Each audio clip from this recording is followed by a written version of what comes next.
Welcome, everyone, to Fraud Fact Friday, episode 13. And our topic today is protecting your financial identity.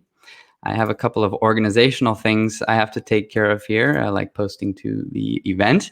But I would like to say thank you to Tom O'Malley for joining me today to address this very important topic. Where are you streaming from, Tom? Charlotte, North Carolina. And thank you, David, for having this discussion. I think it's really important for people to protect themselves.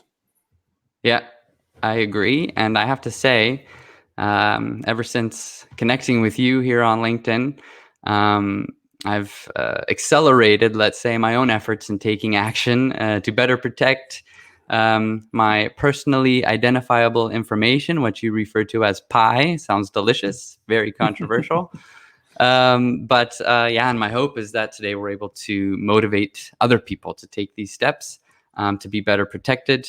And I can tell you I'll definitely be passing this link on to my own family to get them moving on some of these things we'll be talking about.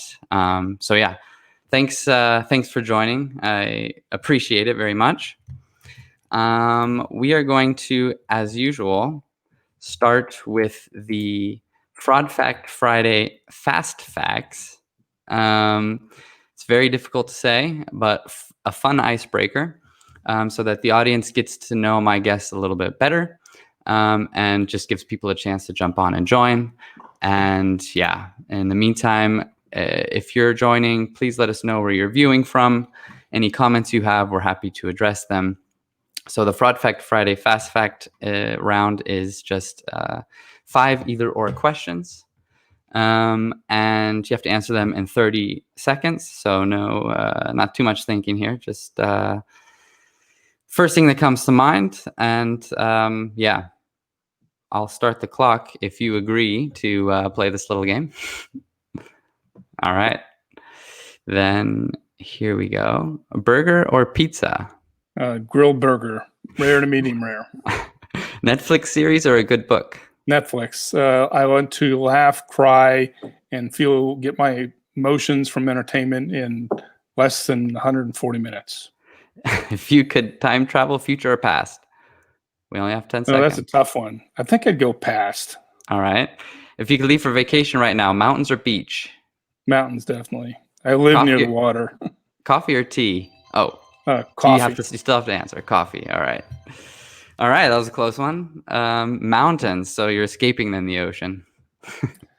Well, look, the ocean's eventually going to meet the mountains, right? So. Right. We don't need to go into too much detail about the past. Don't want to get you in any trouble, but time traveling to the past could be dangerous. How far back would you go? Oh, I'd go back to the American Revolution. Okay. Around the time they passed the Constitution in America. I think it's a very vital, important, probably one of the most historic governing documents in the world, best in the world. Mm-hmm. Unfortunately, some people's interpretation of America is not what the founders intended it to be. So, but it's a living, breathing document, and I would love to have been around those people. And a part of it, huh?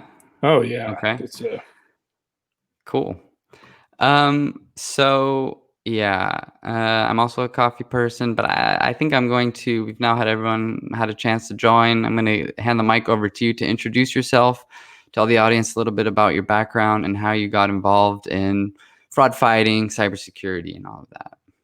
So a quick summary is I've been a prosecutor for nearly 37 years, 5 years with the state of Florida, starting out in traffic court, ending up in the homicide division, left after 5 years. After a brief 6-month stint doing boring civil work, I was back in criminal work with the U.S. Attorney's Office in Southern District of Florida, which is part of the Department of Justice, DOJ. And then I moved in 2005 to Charlotte, North Carolina, to be in the Western District of North Carolina. And over my 32-year career with DOJ, I sort of transitioned from drug cartels to cyber, last 10 of which was focusing on computer crimes, intellectual property, and identity fraud. And I retired January of last year. Mm-hmm. Okay, so you were then on the prosecuting side of cyber criminals. Correct. And to whatever extent we could help victims. Right. And that's something you've taken up a bit more extensively now in the extra time you have in retirement. We'll get to that, I guess. But firstly, you mentioned being a data breach victim yourself. I think I saw that on LinkedIn.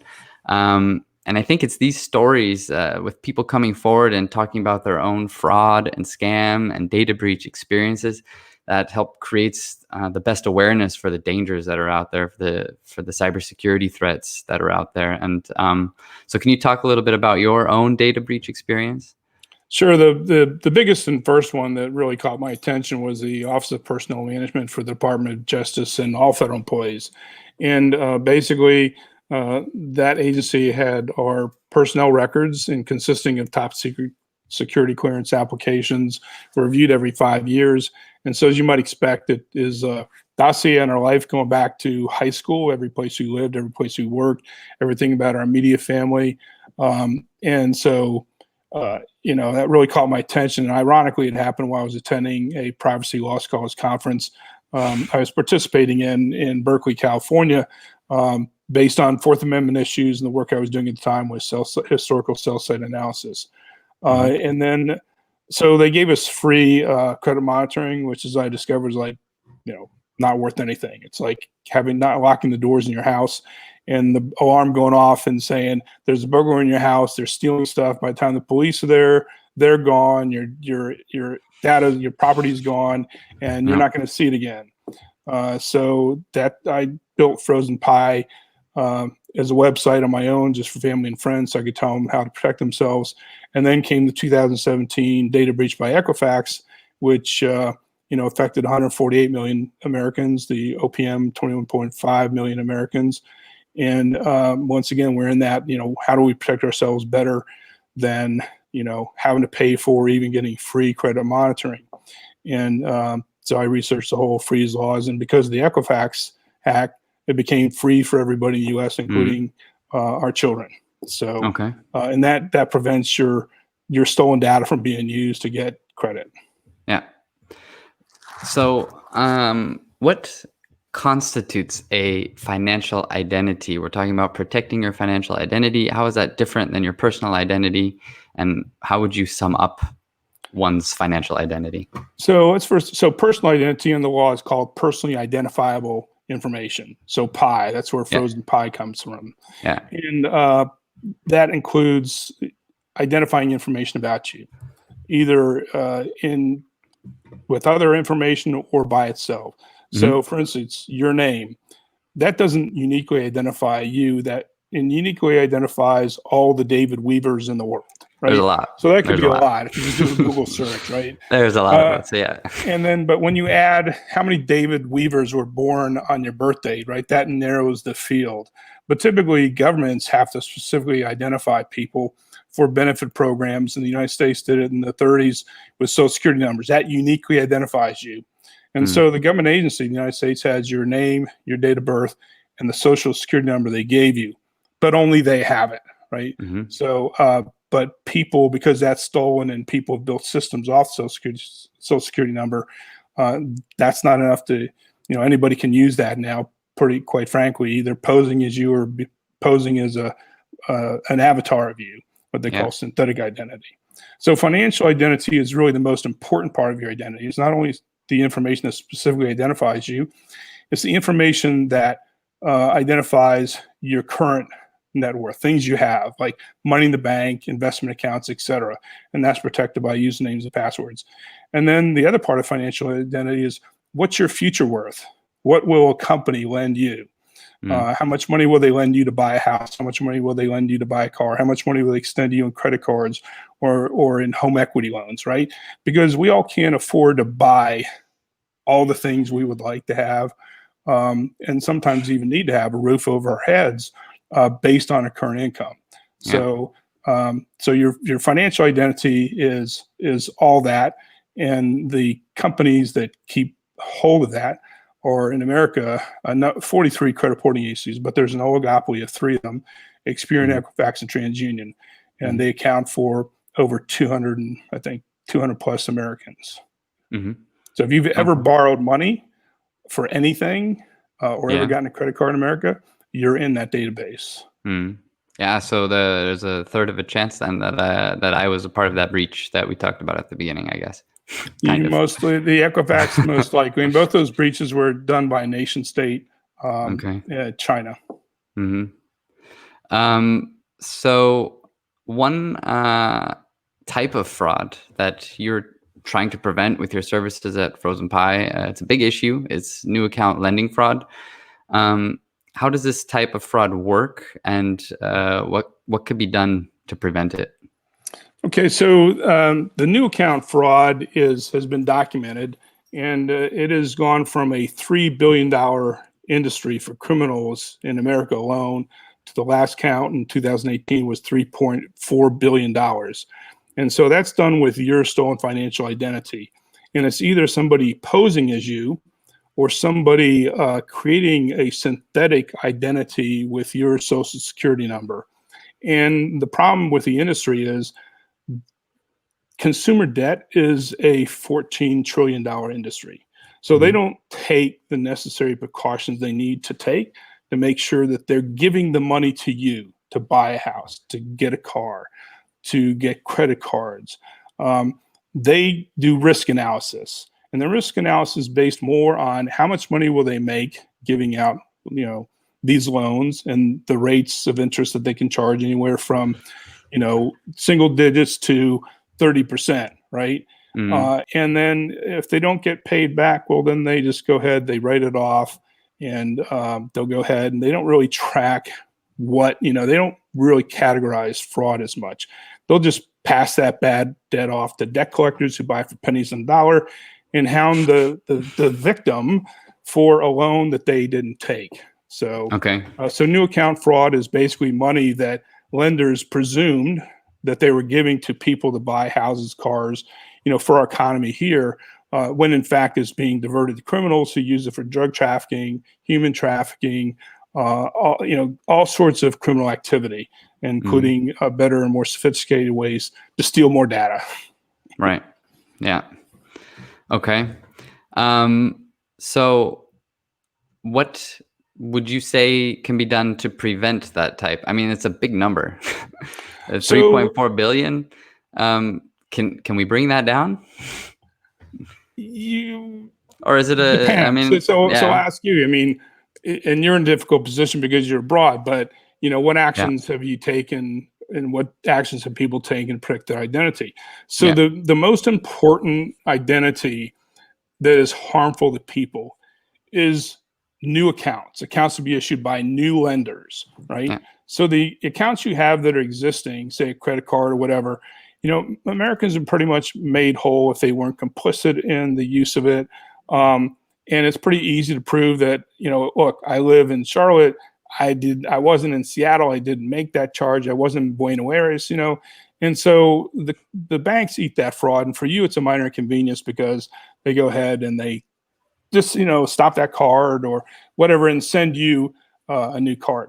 But Yeah. it's your future net worth, what I call Mhm. your internet net worth, your future value. And that depends on, look, your education, your job, your ability to manage your finances. And somebody wants to steal that from you and divert it to their pocketbooks or to criminal organizations' pocketbooks. So lenders in America typically will get reports from one or all three credit bureaus.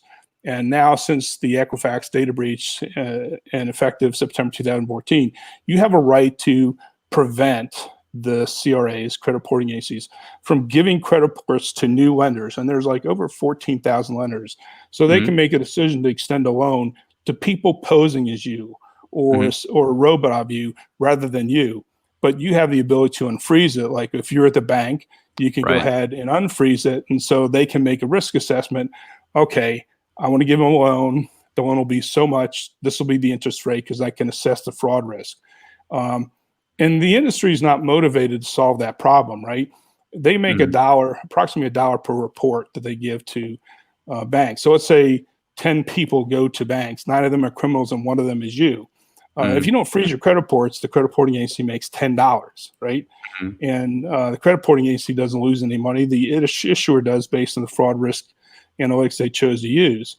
Mhm. But if you freeze your credit, the credit reporting agency doesn't get $9. They'll just get the $1 when the bank you go to and unfreeze your credit, assesses your credit worthiness and gives you a loan.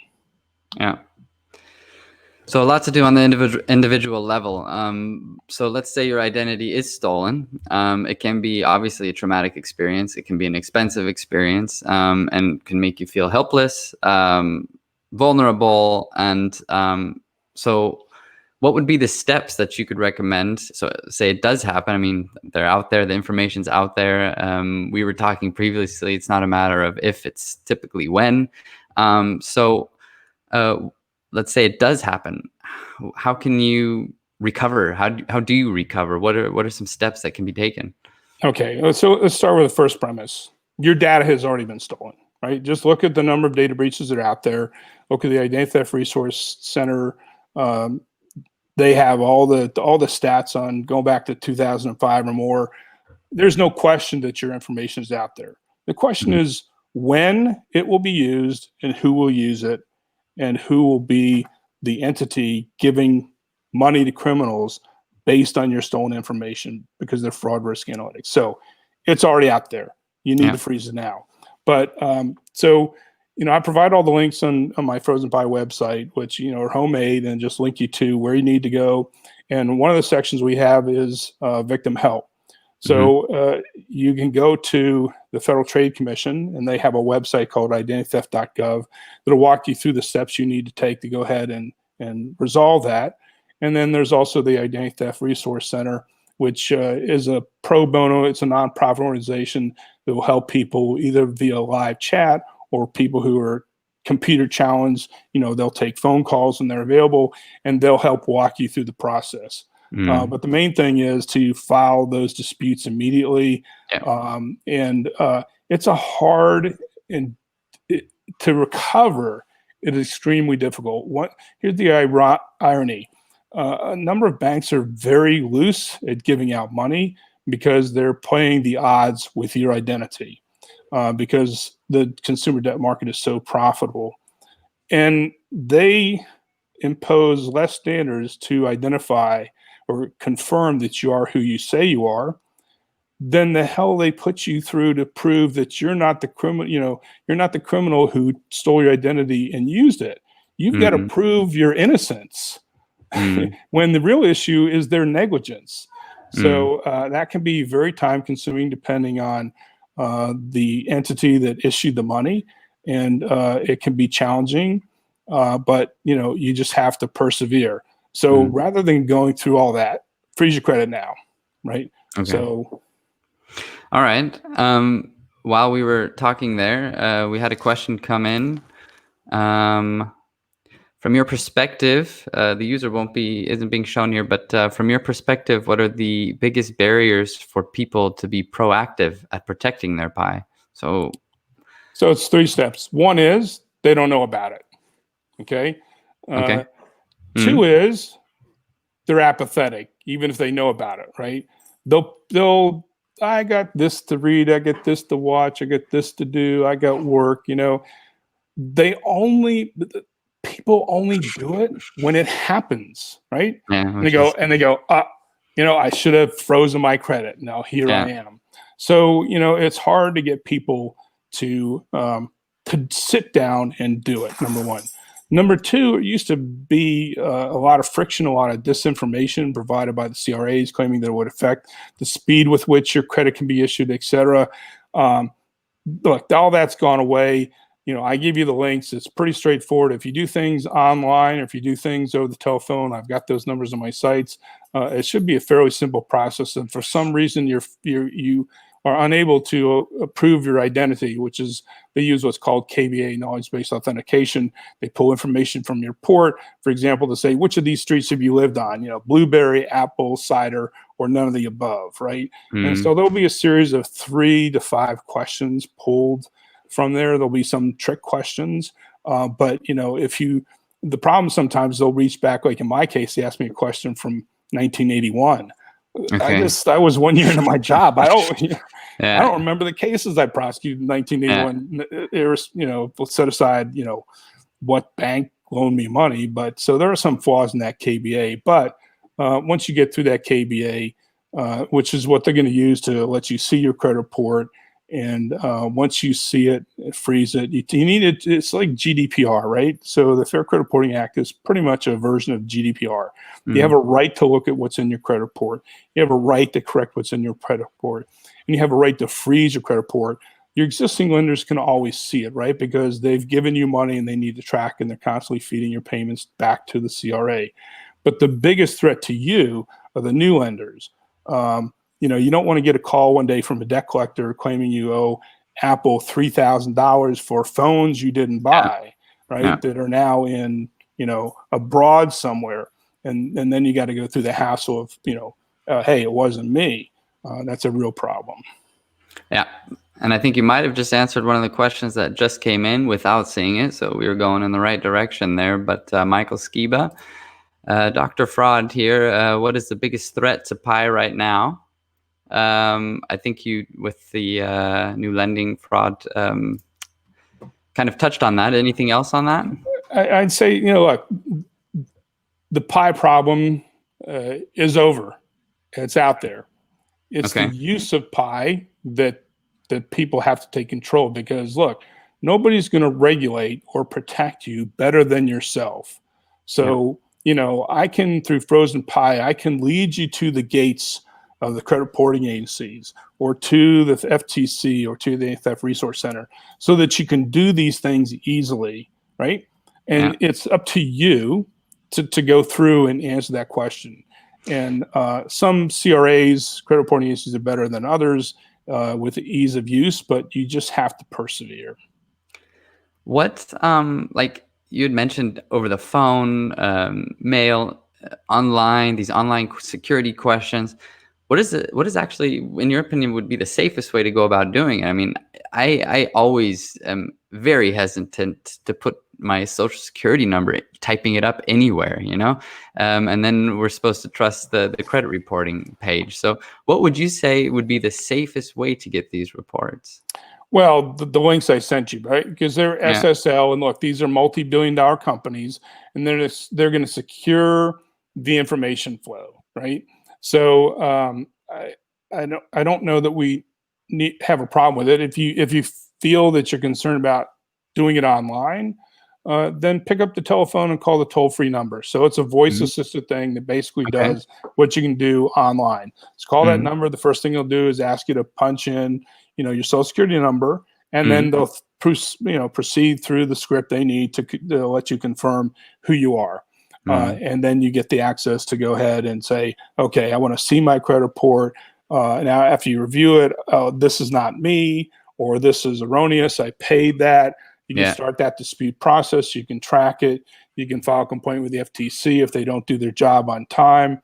And then once you get to the freeze, you're golden. And once you file either online or by telephone, apply for a freeze. The CRA, Equifax, Experian, TransUnion, those are the big three. And I'll add more to my site later, but probably at least two more. But at that point, they have one business day to effect the freeze, right? Okay. And then when you go out and you want to buy something, and you go ahead and let's say you give the car dealer your license, and unbeknownst to you, they try to do a soft check your credit report. Well, then you hit with it's frozen. They'll tell you, hey, it's frozen. I go, I'm not ready to buy a car yet, but okay, now I'm ready. I like this price. I want to get this loan. Then you freeze it. By law in the United States, the credit reporting agencies have to unfreeze it within 1 hour of the online or telephone call request. So all this garbage that the CRA try to preclude you from doing the freeze, because remember, freezes cost them money, both in income they don't earn by criminals using your identity to try to get credit off your credit report, and also because it's like almost close to a billion-dollar industry for some of these CRAs, consumer monitoring. That's the biggest scam in the world. So I might have just heard a slight bit of the answer to the next question I'm going to show up here on the screen. But let's see. Can you briefly speak about the differences between credit freeze and credit locks, and why you're promoting freezes? Unfortunately, the CRAs are not good at educating and informing customers.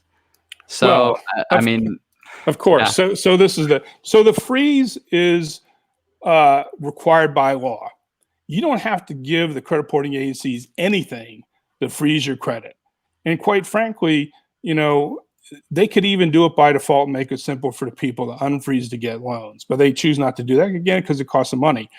The CRAs only recently created the quote credit locks because they have to compete with the freeze.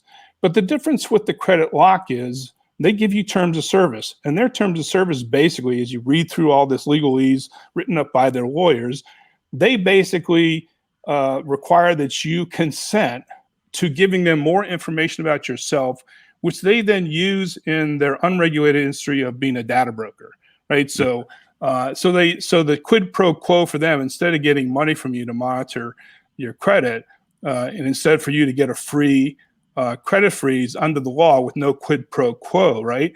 They go ahead and require you give them more information about you, and you consent to them using that information for marketing purposes for themselves or for their affiliates. So don't be fooled by the locks. Okay. So we're going for freezes. Got it. Freeze. That's why it's frozen pie. Frozen Freeze your pie. Yeah. So as a shifting a little bit now, talking about the current environment as a result of this current COVID-19 crisis that we're in, many people who were hesitant to do online transactions or just haven't, a lot of people have been forced basically to move their financial transactions and a lot of their personal interactions into the digital arena, which increases their digital footprint, and in turn, it pretty much provides more attack points for online criminals. So firstly, what have been some specific new cybersecurity threats that you have seen arise kind of as a result of this pandemic or in conjunction with the pandemic? So look, they're just modern day versions of the big con. In the way that a con man steals money from you or steals data from you, right, is fooling you and convincing you that there's somebody else or they want to use it from some lawful purpose. So a couple things. Number one is don't answer your phone, right? If somebody really knows you and wants to get a hold of you, they will leave a voicemail. Other than that, you're basically getting bombarded with spam phone calls, okay, bots and etc. So don't answer the phone. That's called vishing. It's just a voicemail version of phishing. PH, for those people know, is the email. And then there's I have to say, sorry, but this was like a little bit of a reverse culture shock for me. I've been in Germany 10 years, right? And I went back to visit my parents this last Christmas, and they pretty much take the phone off of the hook. I mean, and is because it gets so much spam, so it's not even possible to answer it. I mean, well, you can at least screen some calls, with a recording device, and you'll recognize voices and stuff. But look, people can spoof the numbers allegedly being called from. They can spoof the government agency. They can spoof your friend's numbers. So don't answer the phone. Just filter them through voicemail. Call back who you need to call back. Same thing with SMS messages. Don't take any instructions, directions from SMS, right? If it's allegedly a company that you're doing business with, pull out your credit card or pull out, the information out of the bank, and you call the number of people that you know are them and say, I got this inquiry. Is it real? And if it is, they'll talk to you about it to correct it. And if it isn't, they'll say, no, that wasn't us. So don't answer the phone. Don't answer email. Don't answer SMS. If it requires any information or money from you. Yeah. So anything else? I kind of ruined your flow there with my comment, but I know you were talking about some of the threats that you've seen as a result of the pandemic. Watch out for these phone calls. I think vishing. Vishing is a voice call. It's just like instead of sending an email, they do a robocall or maybe an operator. Sometimes they'll leave you messages, and you can tell by the nature of the voice message a lot of times, like, okay, this is a scam. I'm not calling them back. Yeah. But yeah, and the other thing is, every time you get these calls or emails or texts that something is urgent, anytime anything urgent is urgent, 9.5 times out of 10, it isn't. It's a scam. Yeah. All right. People trying to rush you into decisions. Watch out for that. So we hit the 30-minute mark. You provided me with a lot of resources that I will include on the YouTube channel afterwards, where I'll post the video. So anybody who wants more information, we could probably distribute it on LinkedIn as well. A couple of comments are coming in. I have one more question for you if you have a couple of extra minutes. But I love frozen pie from Glenn. Thank you, Glenn. And yeah, always assume emails are fake and work from there. That's a good starting point. A good rule. Yeah. That was from Kevin. Thanks, Kevin. And I saw that the first comment I blended in was from Matt. Thanks, Matt, for joining the conversation. Always nice to have you on board. So that catches us up with the comments. Just to wrap up, I want to read you a segment from a short story that two of my colleagues wrote. I have a bit of a supply chain background. It's called 2038, a smart port story. And it's so based in the year 2038. It's a sci-fi take on what our shipping ports could look like in 2038. There was also a big data breach there in the shipping industry, by the way, that you might have heard of in 2017. But anyways, beside the point. So no industry is immune to these types of attacks, is what I wanted to say with that. But some predictions were made as to how personal data would be managed in the year 2038. And it was called droplets. And I can share the story with anybody who's interested afterwards. It's a very interesting read, even if you have nothing to do with logistics. But here's the quote. Droplets are a subset of the cloud. And at the turn of the century, cloud computing was introduced to the world, and over decades, it grew into the leading methodology to build IT infrastructure. At about the same time that companies moved beyond the data wars of the early 2020s, landmark data privacy legislation mandated that all global citizens have the right to secure data infrastructure to store and control their private data. Droplets were born out of this mandate as a conglomerate of tech companies built the Citizens Cloud, the infrastructure that hosted the droplets. Every human born was assigned a droplet that they alone could access through complex biometric security, or CBS. And so the story, that's the end of the quote. The story goes on to talk about how the droplets were designed to ensure that every user had access to the appropriate amount of data. It could be scaled based on your profession and things like that, and suit everyday requirements. And it's just overall an interesting read. And when I was looking at your current endeavors, I couldn't help but notice some of the parallels to the story. Maybe I'm wrong, but I mean, I researched some of the companies you were involved in, but like, for example, data vaults. And so my question to you is, what is your future vision for data storage and ID protection? Maybe not 2038, maybe in the next 5 years, but where do you see the industry going? Well, that sort of describes somewhat blockchain, which I think there's a long road to that. But what you're describing, you can do now. Okay. Yeah. So nobody's going to give up your data. These cyber wars with your data are going to happen, because people make too much money on your data. The question is, how can you control the data so that it's not misused? And so basically what Frozen Pie is telling you, look, freeze your credit. That's the lifeblood of our economy, because debt's a $14 trillion industry, right? Freeze your credit. Gain control over your future net worth by the amount of money. And now where do you store it? Well, you're not going to have the exclusive copy.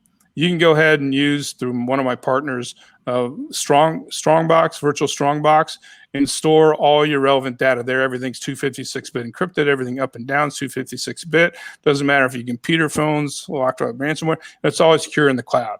And with Drop Vault, you can go ahead and both through Virtual Strongbox and Drop Vault, you can have these secure communication channels to choose to use it now with your existing network. The people who presently give you legal services, the people that you regularly deal with for real estate transactions, the people that you deal with for medical information, your bankers, et cetera, right? You have control over that. And so once you keep and all the other stuff like the fraud, like you say, the most important part is like freeze your future credit. And there's a lot of tools for you to go ahead. Like I just simply sign up with my credit union. I want to get notified of every transaction over a set amount of money, right? Okay. Yeah. And I get that at the end of the day. And if there's anything that, oh, I didn't do that, right? You can correct that immediately. Yeah. So the future exists now, right? Droplets now are pretty much the vault. The vault is yours, both with strong virtual strongbox and drop vault. We can't see it. The companies can't see it. Nobody can see it but you and who you choose to share it with. So I think of it more as the future should be one of decentralized identity, where no matter where your data is in the world and it's in proper use, you can control your own world and create your own network, and we will eventually be a group of decentralized networks that we can trust. So the future's now. Yeah. All right. Perfect. Thank you for all of the insights. And like I said, I'm going to be sharing this with my family to get them on board as well. I mean, this is stuff that isn't hard to do. It really isn't. And it's really important and can save a lot of headaches for your future financial identity. And, besides owing it to yourself, you pretty much owe it to society to not allow your identity to be used by criminals to further various crimes, right? It's almost like, in addition to being a family responsibility, it's really a civic responsibility that you can do yourself. So just take some time. You wouldn't need more than a day to do it. Everyone can be a fraud fighter, right? Everyone can be a fraud fighter. Right? Yeah. Regulate your own identity. Perfect. All right. Thank you again for your time. And thank you, David. I appreciate it. Yeah. Talk to you soon. Don't hang up. I'm just going to end the broadcast now. Gotcha. Thanks. Take care. You too.